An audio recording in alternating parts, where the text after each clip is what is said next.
Good afternoon. Just giving everybody an opportunity to get into the call. We've got a few more people joining. We are recording today's session, so we can put this up on our YouTube and use this for future boards as well. So for the first part of this, as I'm kind of going through the presentation, if we could have everybody have cameras off and make sure that you are on mute. We'll utilize during the presentation portion the chat function for any questions that you have. And then we will have an opportunity for all of you to turn your cameras on and ask questions at the end for anything that you need additional clarity on.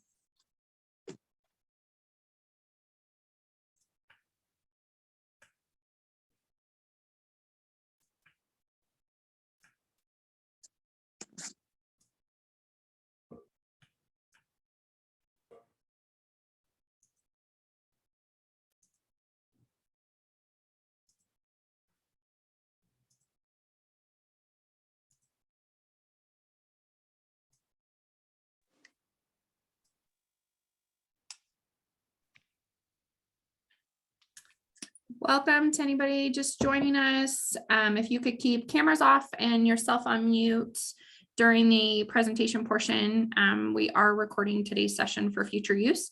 But again, you're welcome to use the chat function for any questions that come up. And we're just giving everybody a chance to get logged in, and we'll get started here in just a second.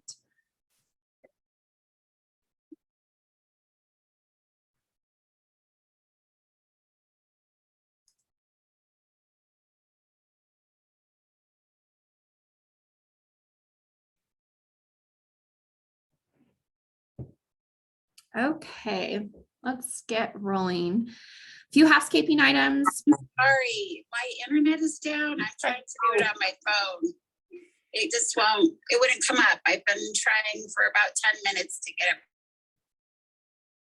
Oh, it looks like we've got you in, Teresa. Are you able to hear us okay?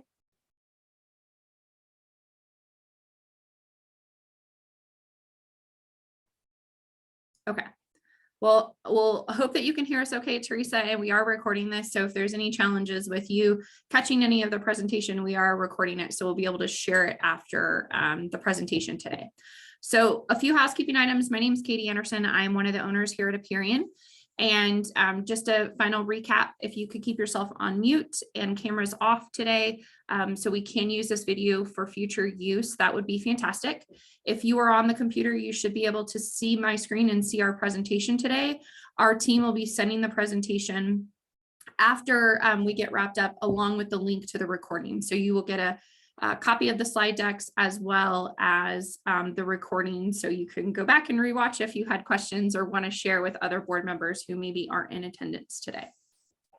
So thank you so much for joining. We hold these, a couple times a year, and the board basics seems to be one that we repeat pretty frequently because it is a fantastic foundation for somebody that's either new to the board or wants a refresher really on what does it mean to be serving on your homeowners association board of directors. So we are going to go through, some of the basics of you're on the board. Now what? What is your role for the community, and what are your responsibilities, and what are some of the resources that as a board member you can rely on that help guide you in your duties and your execution of your role on the board. So we're going to start out with what the purpose of community association, and this is really driven from the foundation, both what is set up statutorily in our state, but also how documents are developed from a legal perspective that form these entities. And the purpose for community associations is really three core areas: building community, that interaction between you and your homeowners and the culture that you're creating amongst your community; the business elements of this organization, which can be anything from filing your taxes and your execution of the financials, to making sure that you're taking proper minutes at your meeting and that your corporate records are in good order. And so all of that is sort of lumped into those business functions, the day-to-day functions of running that entity. And then you've got the government side of what the board of directors does. And that is really established within your governing documents. And that structure is laid out really similar to, small municipalities or other government agencies, in that there's a process in which you're elected. There are duties included in your documents that you have to carry out. There's responsibilities for the association. And so you really have these three buckets of what the association ultimately oversees, from building community, business transactions, and then the sort of functional day-to-day elements of executing the governing side for a community.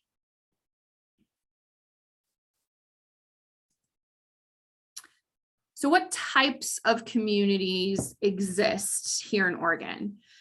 The first is going to be a planned community, and you'll hear these referred to as PUDs, plan unit developments. Single family sometimes is interchanged with that as well. But this planned, community, generally speaking, is, the lot owner owns the lot and the home. And then there are community assets that are either can be a park, could be a pool, could be a mailbox track, it could be signage. It comes in a lot of shapes and forms, but the basic formation of a planned community is that the owner owns the home or the unit and owns the lot.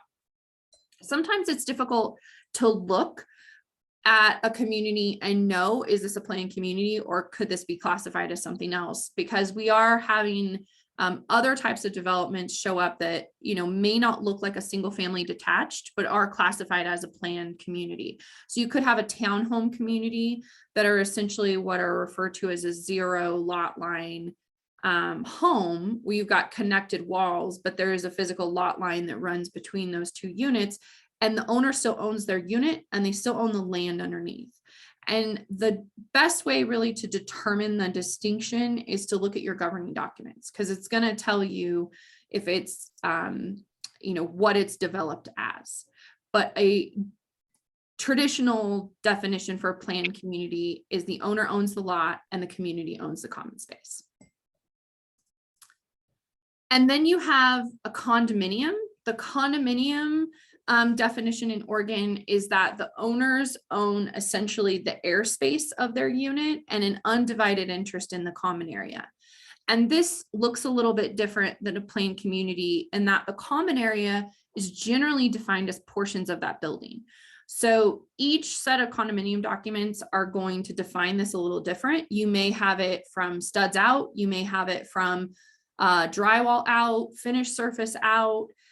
There may be varying definitions within condominium documents within Oregon as to what is defined as that barrier of the interior airspace for a unit, but that essentially is that inside space of the unit owner owns entirely. And then they have an undivided interest, depending upon how many units are in that condominium project. They have an undivided interest in both the limited common and common. And a limited common definition is something that is generally an exclusive to one unit. So limited can usually be a deck space or a patio space that services one unit. It's common, the association pays to maintain it. All of them are taken care of in that way, but it's designated to one unit. And then your common area is generally something that's open for the use of all owners. And so there can be some varying definitions as to what constitutes common and who then has access to that common area.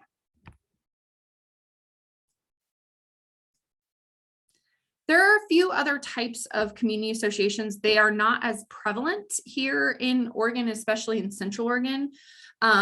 Cooperatives are generally something that you're going to find in larger metro areas. I haven't come across one here in Central Oregon or in our work with clients across the state, but it is something that's common in other kind of larger metropolitan areas. Master associations, this is generally, we have a handful of these in the Central Oregon area and in Oregon, but it's generally that you have one overarching community association with sub-associations underneath them. And there can be a mix of what those sub-associations are. You may have condos, townhomes, planned communities underneath that master association, but you have some joint assets that are held by the master and taken care of by the master. And then you have maybe some varying setups that are different between those sub-associations. Mixed use development is generally where you have a combination of zoning types. So you may have single family dwellings, you may have multifamily, commercial, you may even have industrial. And this is, most commonly seen in sort of live work units where you've got the maybe commercial space on the lower portion and a residential condo up above. And then in some instances, you can also have a 55 and older deed restricted community where the governing documents for that association actually restrict the age of individuals who are purchasing in that community. Again, not a lot of those here in Central Oregon, but they are other types of housing models that do exist that occasionally we come across. So when we're talking about types of communities, we then sort of move into, so you heard me mention earlier that the governing documents are going to tell you what is your community. Is it defined as a condominium? Is it defined as a planned community? Your governing documents are going to be the thing that define that. So where do these sources of obligation come from? So when we're initially creating an association, there's a process that is gone through where those governing documents are created by the developer. Those governing documents are created based off of what the statutory regulations require at that point in time. And, may also include local laws, ordinances, depending upon what the land use approval from that local jurisdiction is. Some of those land use decisions may be incorporated into those governing documents. So if the city said, you have to maintain this park strip, or we want to make sure there's a park. Hey, we want a school and a fire station. So there may be some things that from that land use process that get incorporated into the governing documents. But the governing documents are really that foundation that set all obligations for the community, both what is the association responsible to maintain, but also what is all of the owners responsible to abide by. Do they have to take their trash cans in? Can they set out basketball hoops? How are elections conducted? How will assessments be divided? Your governing documents incorporate all of those pieces. And within those governing documents, you'll frequently see provisions around lender requirements. This isn't as big of an issue, but you are going to see things like what you're responsible to disclose to a lender should they ask, what you may be responsible to disclose to them if they want communication, things along those lines. So that governing document is essentially the foundation for that. And it is established around those federal, state, local ordinances that help to set that bar. And within those, you also have that professional obligation. So as a board of directors, you serve on a nonprofit, so you're subject to the nonprofit code. But many of you have engaged services of management companies. And so there's also a professional obligation for that management company as to how they're carrying out some of those duties for you. So these are the primary sources of obligation for you as a board member when you're looking to say, what am I responsible for? What are some things that I need to be knowledgeable about? And if you do just one thing, I would encourage you to take a look at your governing documents, take a look at your CC&Rs and your bylaws, and familiarize yourself with the basics of what is in that document. What are the sort of core functions for the association that you are obligated to carry out? So when we talk about governing documents, it can be a very broad term because it incorporates a lot of different documents. You have at the top of that hierarchy is your federal statute.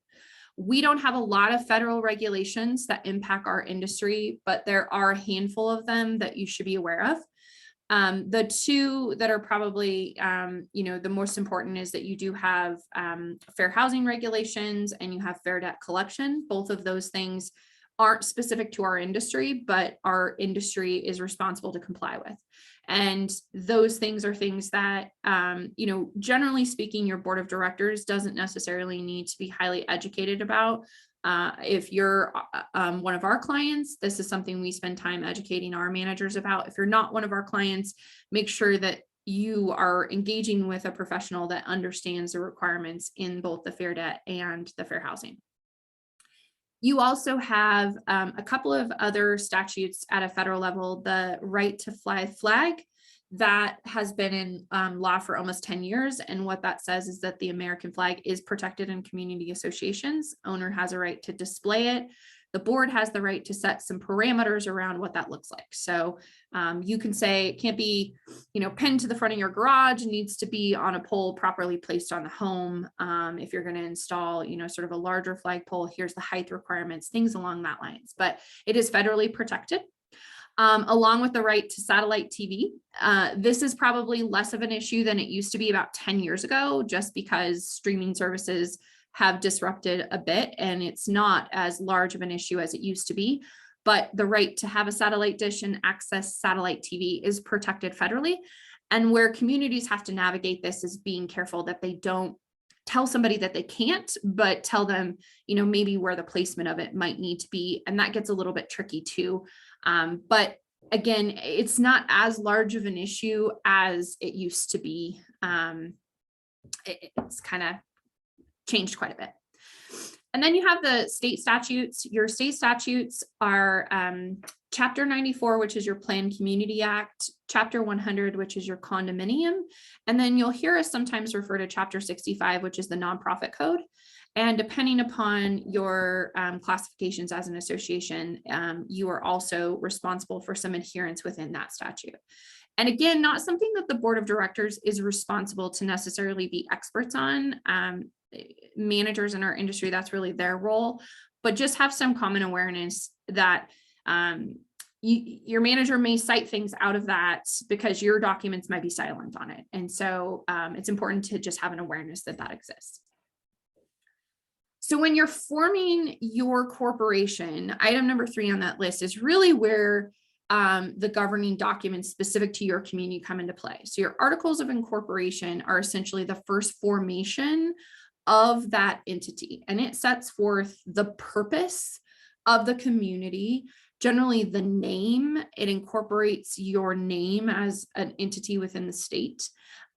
There's not, generally speaking, a lot of other provisions that are in your articles of incorporation, but there can be. There could be some things in there that older developments may include things like, we're incorporating as a community because we own the roads, and the roads are, responsibility of the association. So there may be some obligations dictated in that, but it is more on the rare side. And then you have your governing documents or CC&Rs or declaration, all three somewhat interchangeable verbiage, which essentially what that is it's the foundation document for your community. And the governing document or your CC&Rs, that's going to lay out really how is the association going to operate? What are we responsible for? How are we going to assess? What are we responsible to reserve for? What are the owners responsible from a use restrictions perspective? All of those things are going to be included in that document, as well as some provisions around how do you amend it? If we want to change something, how do we go about doing that? And then your bylaws are going to set out more of the business side of the event of the organization. It's going to tell you how a board gets elected, what the meeting requirements are for the association, what the notice requirements are for the community, what the responsibilities of the board, the powers of the board, things of those nature. So your CC&Rs declarations are one document, and your bylaws are generally another distinct document. On occasion, what you will see is that the bylaws can be an addendum to the declaration. Sometimes they're not recorded separately. Sometimes they're recorded as one document, and the bylaws are an addendum to that declaration. And those are generally the set of documents that the developer records prior to the sale of the first home. And then you have a set of documents that the board, or sometimes a committee member, has the power to set in place once those recorded documents are put into place. And so you've got your architectural guidelines, and then you'll have all your policies, rules, and regulations. And those documents are really created by the board and approved. Generally speaking, if you have a management company, they may be drafted by the manager and then presented to the board for modification and adoption. But those documents aren't recorded with the county. Those documents are approved by your board of directors and can change over time. And the reason that those documents are recorded is that generally what you're including in there, it might evolve over a period of time. The architectural style, your color palettes, landscape standards is a great one, especially with the droughts that we're facing and the water shortages that we're facing. Your community may consider that you want to allow artificial turf, or you want to allow xeriscaping landscaping, things of that nature that 10 years ago you probably wouldn't have. So those documents are intentionally not recorded and do allow for that flexibility on the board side. It's important to understand, though, that within this hierarchy, you can't have conflict. So you can't adopt a policy and a rule down in number 7 that tries to supersede your bylaws or your governing documents or even the state statute. So you can't fix things in the rung above within this hierarchy without going through the proper process. So if there's something in your governing documents per se that just doesn't work for your community anymore, you can't make a rule to undo that. You'd have to amend your declaration or CC&Rs or your bylaws. So your policies, rules, and regulations can clarify, can expand, but can't conflict with your recorded documents. So some common terms, already have explained articles of incorporation. You may also hear us use the word plat, and your plat is essentially your map of the association. Both condominiums and planned communities have a plat. The plat defines the boundaries for your lot, the common areas, the unit, all of those things. There's a lot of great information on the plat. Again, CC&Rs and declarations interchangeable. Community restrictions and rules, these are interchangeable with policies. And you're also going to hear, the term indemnification. This is something that's important for you as a board member to understand. If you sit down and read your governing documents, there's going to be some sections that talk about the responsibility of the board of directors. And the great thing is that so long as you carry that out as a reasonably prudent person would, both the statute and your association governing documents, as well as your insurance, is going to indemnify your actions as a board of directors, meaning you won't be held personally liable if someone gets upset about a decision that is made by the association and decides to take action against the association. So long as you're behaving in a prudent manner that's in line with the business needs for the community. So it's important to understand that protection that you have as a board member as well. So what do the day-to-day functions for your community look like? So we've got this legal structure. It's generally established by your developer and then turned over to a board of directors, at a specific point in time that's dictated by the governing documents. And so what does the day-to-day look like essentially for you carrying out the business of the association? If you sat down and read your governing documents, there's going to be a really large section that talks about what the association is responsible to do. And this is kind of a generalized list of what those common provisions look like. But typically, this is what you're going to find in those documents. You're going to find in those documents that it gives the board the authority and the responsibility to adopt rules, to establish a budget, to hire professional services, whether that's a management company or a landscaper or a window washing company. It's going to give the board responsibility to, oversee the architectural review process, make sure that you're carrying that out for owners as they want to make changes to their property, taking care of corporate records, enforcing the CC&Rs. This is always a tricky one. Sometimes boards of directors are in a tricky scenario where y'all really like your neighbors, y'all get along really well, but you really don't want to tell Bob, who lives down the street, who brings his RV in every weekend for his family to stay there, that he can't do it because Bob, and you have drinks with him, and it's against the CC&Rs, but it's kind of tricky. Those situations are important to take care of as a community. So you have a responsibility as a board to enforce those governing documents. If those governing documents don't work for your community anymore and you want to make adjustments to them, then our recommendation is that you amend them, that you make changes to them and take out the provisions that may not be working, because then your ownership is all voting on that and you're all agreeing to what that should be, but you shouldn't just not enforce the CC&Rs. You'll find sections that talk about a responsibility to assess the ownership in alignment with the budget that is adopted, to establish a reserve. So you have to have an operating and a reserve.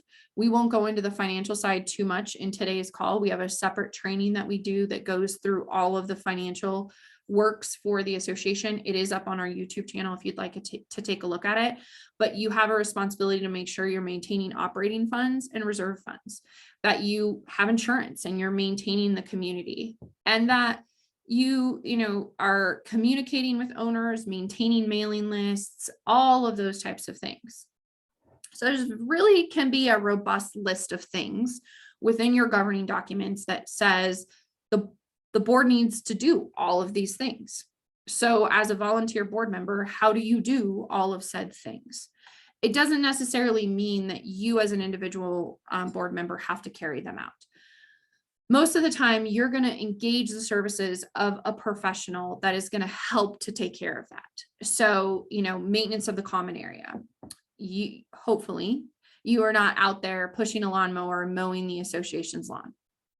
You're engaging with the landscaper who has a scope of service that is approved by the board of directors and is carrying out the responsibility of maintaining it.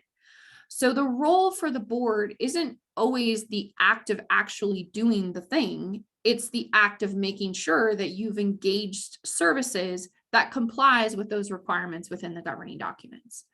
And so for the most part, there's a large portion of those obligations that if you have a management company, that your management company is taking care of those things. We're maintaining your owner's list. This isn't something that your secretary on your board is doing. We're making sure it's up to date, changes are incorporated, that owners send to us, and it's the most current. We may be working and coordinating with your vendors and your business partners. We're taking care of your banking services and making your deposits and reconciling your financials and sending out your accounts receivable. So all of those things are getting done, and you've hired somebody to take care of them. And your role as a board member is to just then, check in on those things, make sure that you're aware of what's taking place, showing up at the board meetings and making sure you're reading the reports, that you're taking a look at the financials when they're sent to you, that you, are reviewing things that our management team is sending to you, whether it's, hey, here's the insurance renewal, here's the recommendation from your agent, and having active and engaging conversations in the decisions that are making, because your board is setting that policy. And then your manager is generally carrying out the day-to-day. And this list that's on the screen, is kind of a very condensed version of what's taking place on a daily basis. So how does the work flow?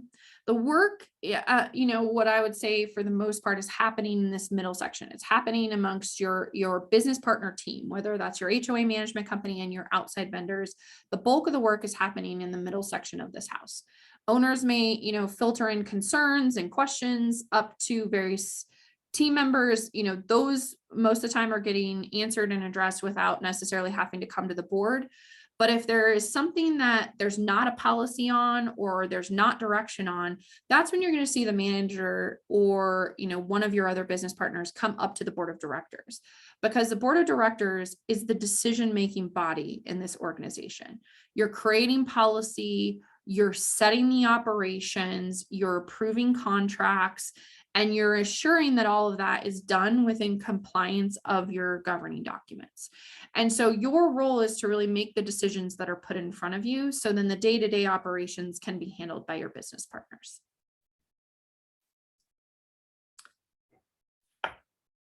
So expectations can be a really funny thing. And I think one of the most challenging things about being on a board of directors is really balancing all of the different personalities that can exist in a community, because sometimes you have a great group of individuals who work towards a common goal, and sometimes you have a divisive group that they all have their own agenda, and sometimes finding some middle ground can be kind of tricky. And managing those expectations can be really hard for being on the board. What I would say or encourage you to keep in mind is that your role as a board member is really to act in the best interest of the association. And sometimes that might not align, even with what's best for you personally. If your communities happen to have a really hard conversation that you've been underfunded for a lot of years, and you now need to go through the process of potentially doing a special assessment, that may not align, with what's best for you from a financial perspective, but you still have a duty to the organization to make sure that you're carrying out your role as a board member in a way that is in the best interest of the organization. And so keep in mind that as a board member, there are some key elements that are going to make that process run smoother for you as a board member, and how you interact with both our team and your other business partners.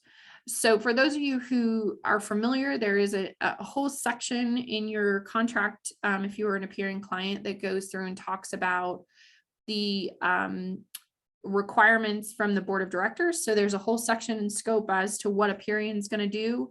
And there's a whole section within that contract that says, here's what the board's going to do.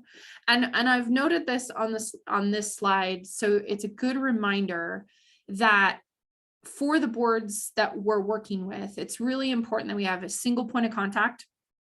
This seems kind of silly, but it can get out of hand really quickly, especially if you have a 5, 7, 9 member board. And you've got all those board members, coming at our manager saying, hey, I need to take care of this, or I need to take care of that. There can be some difficulty as far as prioritizing. And it's important that those requests come through that single point of contact, or they're discussed in a board meeting where the board takes decisive action as to what you would like to happen. So a single point of contact is really important function, really for any interaction between your community association and any business partner. You would want the same thing for your landscaper or your other business partners, because you don't want all the board calling them and sort of saying, hey, make sure you do my yard first next week, or, I really would love this project to get completed ahead of this one. So that single point of contact is important. And really, the other pieces and elements of this list is to be just an engaged board member. We try to make it as easy as possible. We try to make it as efficient as possible. Most of our communities are meeting quarterly, and hopefully have the ability to not take up a huge amount of your volunteer time, but it's important to attend the meetings, show up prepared, review the documents that are provided to you, and be prepared to make decisions, because that's your function as a board. And it's also really important for you as a board member to know what those rules in your community are and to be following them, because you definitely set that example. So how does that differ from what the management company is doing? The management company is really then that day-to-day piece that's carrying out the work for you, so that it doesn't really require, tens or 20s of hours in a week for you to carry out your role as a board member. So we're committed to hosting regular trainings. Thank you all for spending your afternoon with us today. We know you're all busy, and we appreciate that you come willing to learn. And that we're interacting, with mutual respect to both the board members, committee members. We're preparing your board meetings. We're also, as a company, committed to participating in best practice training. So not just amongst, ourselves in the board, but, we're educating ourselves on trends and changes in the industry, attending law conferences and national conferences on what are some things that are evolving in the industry, so we can bring those things back to our communities and stay ahead of some of those trends for you. So the other piece of this is that your documents also share an element of what an owner is responsible for as well. So an owner has a responsibility to engage, to stay informed. They have a responsibility to pay their assessments. There's consequences for those things. So if they don't pay their assessments and they don't choose to follow the rules, there's a process of enforcing those provisions against them. And, there's a portion of this that the community really has an obligation to make sure. You can send all the communication you want, but if the ownership isn't reading it, they're not reading their emails or reading the newsletter or taking, the opportunity to educate themselves, it can be kind of tricky. And so there, is a lot of document, within a lot of documents also has those provisions regarding the responsibility of the owners. There's some things that you'll see in there too, that owners have an obligation to keep their records up to date with the association. So it's not your role as a board member to know that Sally down the street moved and she's now renting out her home and now the address needs to be changed. Sally has a responsibility to make sure that she's keeping the information up to date for the association as well. So there are, within the buckets of running a business, there are really, a few different distinct pieces. Communication, your sort of basic legalese, effective meetings, your financials, and then your rulemaking and policy. So financials and rulemaking and policy are pretty deep. And those we actually do completely separate trainings on. We have those recorded up on our YouTube. If you haven't been able to catch those, we'll be holding them again throughout the year. So you're welcome to join us. But for the remainder of this, we're really going to dive into these other three buckets, which are communication, sort of the basic legalese for your community. And then we're going to touch on the effective meetings. So communication really flows between the board to manager, it's sometimes you're, board to owner and then owner to owner. Keep in mind that there is a open meeting provision within the state statute in Oregon. And what that requires is that if there is communication amongst the board that contains a quorum of the board, you have to notice it as an open board meeting. So you're getting together for coffee, you have a 3-member board, 2 of you are getting together to talk about board business. Technically, it's a violation of the open meetings law. So you want to make sure that you're careful how you have board to board communication, that you aren't violating that open meetings law, and that you are conducting the business in a transparent manner. If you have specific questions about how to navigate the open meetings law, please let us know. We can discuss that specific to your community. It's a tricky one, but email, if you're replying all the email, that triggers that open meetings provision as well. So be pretty cognizant and careful around that. Board to manager, again, is generally, between board meetings is going to be that single point of contact. You might have boards of the members of your board that are serving as committee members. And so maybe there are some reasons that there's some communication there. Generally speaking, board to owner communication, most of our boards prefer to not have direct communication with the owners. They prefer for that to go through our team or your management team. And that's fairly common. Most of the board to owner communication is going to happen at a board meeting where the board may be reporting, here's the current state of the association, especially at an annual meeting. And then sort of owner to owner communication. Some communities have forums where that participation is occurring, but most of that is occurring neighbor to neighbor or between the meetings or at the meetings. So the meeting itself, the purpose of a meeting is to make decisions and policies. And sometimes boards can get plagued by especially boards that tend to meet pretty frequently, what you'll find is those meetings are really just this opportunity to sort of disseminate a current status of information, but there isn't really a decision to be made. Someone on the board may be working on getting proposals. And so, you're meeting every month just to tell them, hey, I'm still working on this. So keep in mind that it really is important to have a meeting when you have decisions, policies, or things that the board needs to be setting. Having meetings to sort of just fill people in sometimes can be important, but unless there's, sort of operational issues that need to be discussed in some direction that needs to be provided in order to keep that item moving along, you may consider that, hey, we don't have anything to discuss this month, or there's no decisions, so we're going to go ahead and cancel the meeting this month, and we'll see you all next month. We don't have a lot of boards that meet monthly. Most of our boards, we've got on a pretty efficient quarterly meeting, or every other month. But if that's something your board's currently going through, I would encourage you to kind of maybe change your perspective of how you're looking at meetings. Preparation for meetings. If you're a client of ours, this is something that we really help you do. Set your agenda. If you have long board meetings, I would encourage you to maybe time that agenda. Set a time frame for particular discussions. If you think they're going to go too long or be contentious, you may set it like, hey, we're going to give 10 minutes to this, and then we need to be able to make a decision and move on, or we're going to give 20 minutes to this, and we need to make a decision and moved on. A timed agenda can be a really helpful tool if you have a talkative group, or you have folks that have a hard time making decision or coming to consensus. And you don't always have to have consensus. If you have a 5-member board and 3 of you are all on the same page, and two of your board members just don't, want to move forward with that, it's not required to have consensus. You can have a 2 to 3 vote. You can have a 4 to 5 vote. It doesn't require consensus. That's important to keep in mind. The other piece of this is you're going to get your board packet. That board packet is going to have backup documentation to that agenda. Make sure you're reading it and you're prepared, and that, you come sort of ready to participate in the function of the board meeting. That will help them run really smoothly. You'll get in, make the business decisions, and be able to get back to, your personal engagements. So a couple of other things around meeting.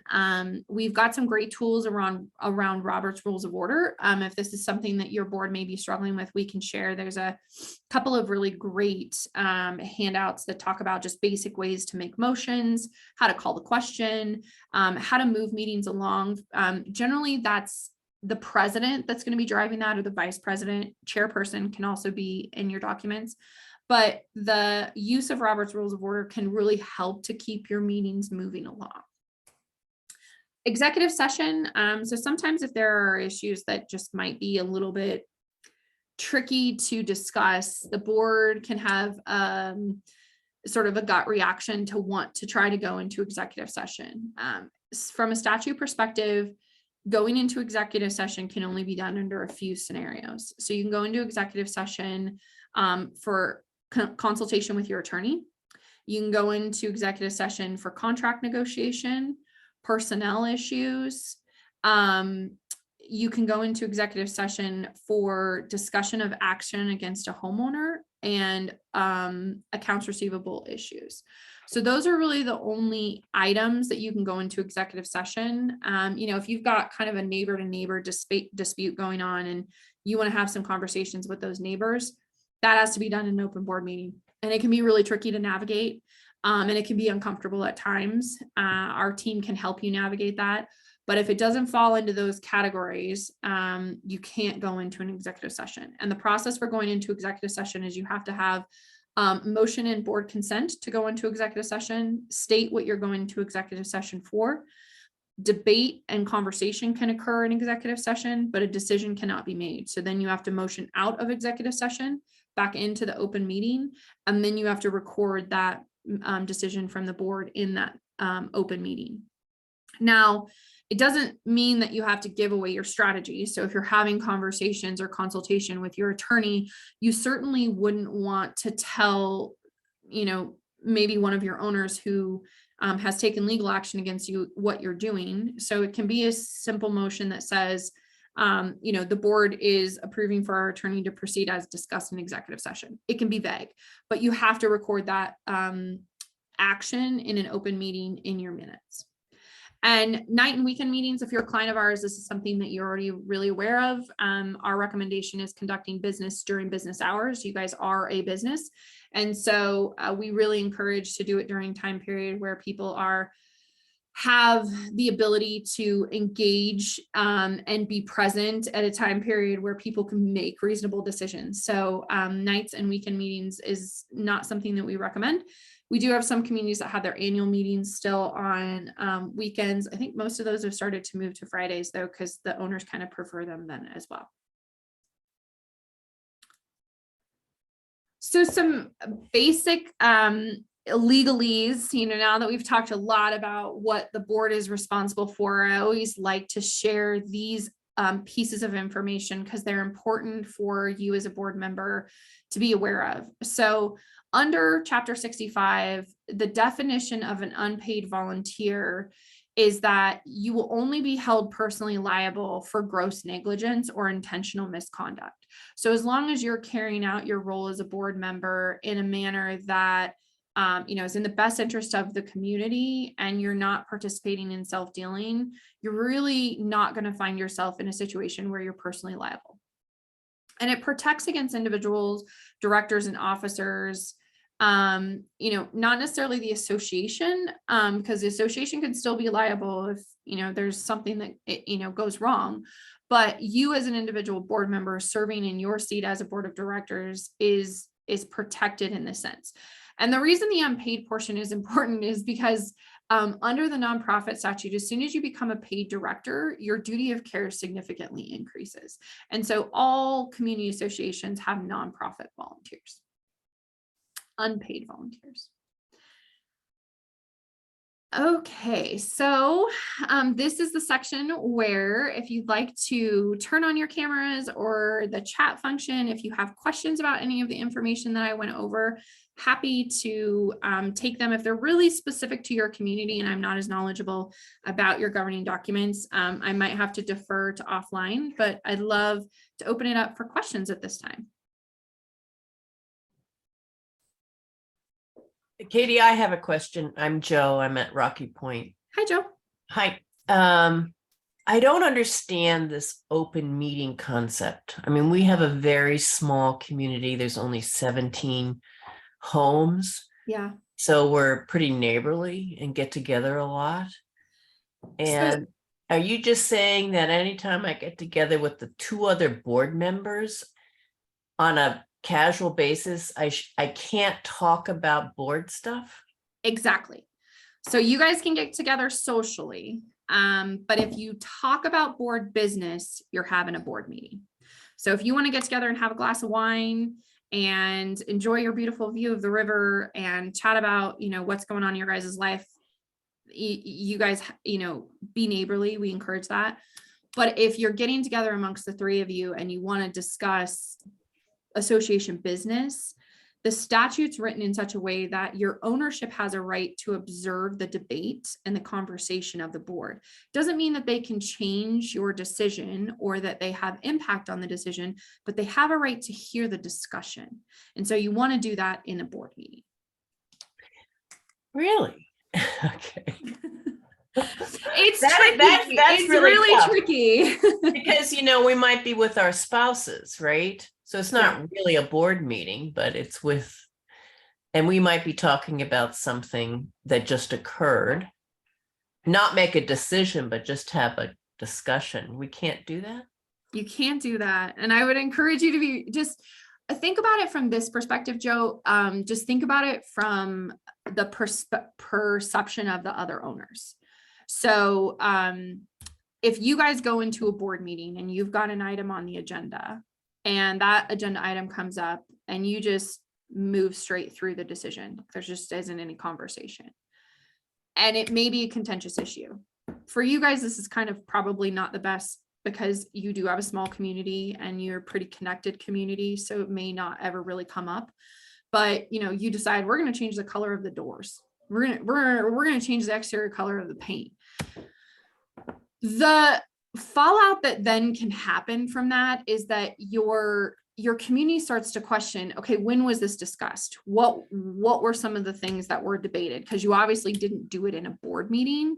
And that's when it can get tricky, because if you're violating that open meetings law, now don't get me wrong, there's not an HOA police that's going to come and fine you. What will happen though is that may be questioned, and legally you may have to go back and document some of that in your corporate records. So you're better off to just, from a policy side of things, make sure that you are discussing business as a board in an open meeting that your owners have been noticed of. Okay. And if you ever have a question like, hey, we want to discuss this issue, contact your manager, just like gut check it through your manager and they can give you some advice. I have a question. Yeah, go ahead, Steve. I'm in Lava Ridges. I noticed in one of the board responsibilities is for a good meeting is to set agendas. But you also said we should have a single point of contact to our manager. So can any board member put an agenda item on? Is that something that's supposedly in the bylaws, or, who sets the agenda is basically what I'm leading up to, and who can contribute to that agenda? So generally speaking, the president, and it's not always the president, it depends upon who your board has said they want that point of contact to be. But it is generally the president. So our manager is going to send that draft agenda to the president, and then the president is going to have some input on that. If you have fellow board members that want some input to that, I would encourage you to request from the president, hey, we want to see that agenda, and here's some ideas that I have of things that I want put on there, because it should be a collaborative process amongst all your board. But the draft of that is generally sent to the individual who's that point of contact, and then they would gather things from the board to send the final back to the manager. So is the manager basically I'm trying not to use a pejorative word, but a dictator on the agenda? I mean, I have been on boards before where the president basically say, I don't like that agenda, so he just throws it away. I mean, is that really allowable? No, I mean, there's always ways around that too, Steve, in that, you can always raise an issue at the beginning of a board meeting. You could always say, I have this issue that I'd like to be placed on the agenda, and the board can consent to that as a group or not. So not necessarily from a dictator perspective. Your manager is going to be what I would say is the record keeper, in that they're going to have maybe you made some decisions by email in between meetings. So they're going to keep a record of the things you need to put in your consent. They're going to take things that, like, we have owners making requests. These are things we need you to decide on. So the manager is going to set the agenda from the things that they know are the decisions that they need from you. So more so from that collector and record keeping perspective. But I don't know that we have a scenario, or any of our clients are in a perspective where we've got a board who may want a board member who wants to discuss something where the board would deny them that process. So, share your thoughts with the president and say, hey, I'd like this included on the next agenda, and copy the manager on it, and they can put it on the agenda. It's not generally a hugely contentious process. Thank you. And Katie, George Vetter from Mount Bachelor Village. On that issue, the president has the ultimate say, right? The manager serves at the at the wish of the board. So it's actually the president who has the ultimate say on the agenda. It's just that most boards will have the manager execute, I guess, put it together. But really, the president is in charge of that. Yeah, generally speaking, that's how the bylaws are developed, is that the board president has a responsibility for sort of setting that agenda. There are some provisions within Robert's Rules of Order. If you have a highly contentious board, which I won't say, we don't have a lot of those. So there are some tools in Robert's Rules of Order on how those types of scenarios are handled. If you have a president who is kind of unresponsive to other members of the board, there are some ways to make motions to add items to agendas if you've got somebody sort of blocking that. So if that scenario is going on, I would is probably a conversation that we need to have with the manager, or maybe some of the board members to kind of suss out what might be occurring. But I'd be surprised. I'm pretty familiar with the operations of most of our clients, and for the most part, everybody kind of plays nice together. But if that's occurring, our team can help guide you through that. Also, I wanted to touch on Joe's question about the open meetings. My understanding is that if you have a board of 5, 3 would be a majority. So you cannot have if 3 people of a 5-member board get together, that is considered a board meeting, no matter where and when it happens. And the board meeting needs to be advertised, and members need to have access to that meeting. But if 2 of those people get together, that's not a board meeting, and that is permissible. And they can discuss a business the same way that any individual board member can discuss board business with any member, with any owner. Is that correct? That's correct. Yeah. So it's when the majority of the board gets together. So whatever the defined amount of directors or board members is for your association, it's when a majority of you form together to discuss board business. So if it's 5 members, 3 would be your quorum. If you've got a 7-member board, 4 would be your quorum. If you've got a 9-member board, then 5 is your quorum. So it's all dictated off the number of board members that you have. If you have a small board, that's where it gets really hard. So if you have a 3-member board, that's where it gets really tricky. Because you can't, that one-to-one conversation sometimes is hard. And I'll say this is probably the single biggest thing that we talk to clients about, because it's the trickiest to navigate. Because we also want to keep business and efficiency moving forward for your community. So we do our best as a company to sort of advise you how to navigate running the daily operations, but not violating that policy as well too. And it's tricky. I've been doing this almost 22 years now. This open meetings provision has been in place for a long time, and we still have conversations with clients about how to navigate it.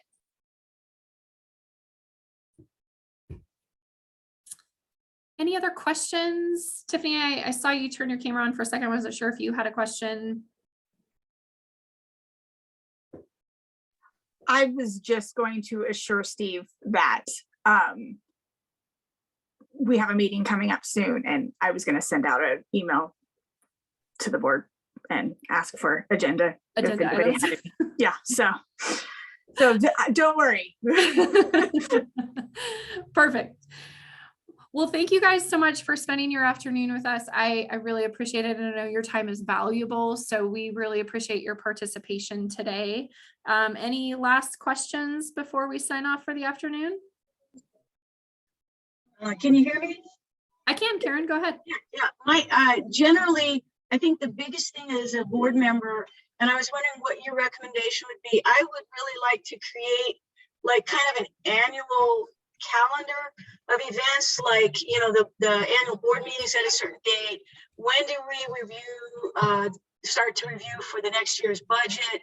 What day is that in September? Is that in October? When do we review contracts? Because I'd like to review all contracts kind of on a yearly basis. When do we look at projects or the reserve studies? Is there a way, or has anybody thought about developing a calendar of events so that would help the agenda progress along a little bit? So Karen, I would recommend that you connect directly with you guys are pretty new, so we're still transitioning you, but I'd recommend you connect with your manager, because we have a standard sort of deliverables process we have for every community. So that year is planned out. The manager has that tool. And so there's everything from when we're filing taxes and when we're doing budget. So we've got that tool already developed for you guys. They may still be plugging data into there and dates into there and things like that. But yes, that's a tool we already have developed. Okay, so then I just contact our community manager. Yeah. Okay, thank you. Yeah, not a problem. Could I add one more thing, Katie? Sure, Steve. And it was something George said, that another issue that a previous board I was on, we had to be very careful about. It may be, 3 of the 5 members get together, it's officially a meeting. But there's also a thing called a rolling quorum, where one would talk, there'd only be 2 people talking at a time, but then those 2 people would go talk to 2 other people. And so no more than 2 people ever got together at a time, but they were talking about official, decision-making thing that was going to come up. And that we were told that was a rolling quorum, and that's also not allowed. So it's not just the total number of people that get together at one time, but the total number of people who have been discussing that issue privately without having a meeting. You can correct me if I'm wrong or off on that, but that was what we were told. So there isn't a rolling quorum provision in the nonprofit statute for Oregon. Other states do have that, but there isn't a rolling provision in there. I will say from a best practice perspective, it's not something that we would recommend boards to do. The intention of the regulation is to allow your ownership to observe debate. And so if the conversation amongst board members is intent to align everybody before you go into the board meeting, you are essentially, from the intention of the provision, sort of, not allowing your ownership to observe that. So I would say from a technical perspective, you're not violating the state statute, but from an intention perspective, there's probably an argument to be made that you're trying to skirt it. So we would tell you to be careful about that.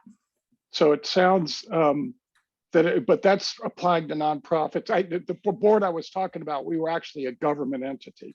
So it sounds like there may be different rules for the different types of boards. There is. So yeah, under Chapter 65, there's a small board section that's in there under Chapter 65. Chapter 65 can be broad because it also handles, public entities, and government disclosure and open meeting provision is much stricter and stringent than what you guys are dealing with.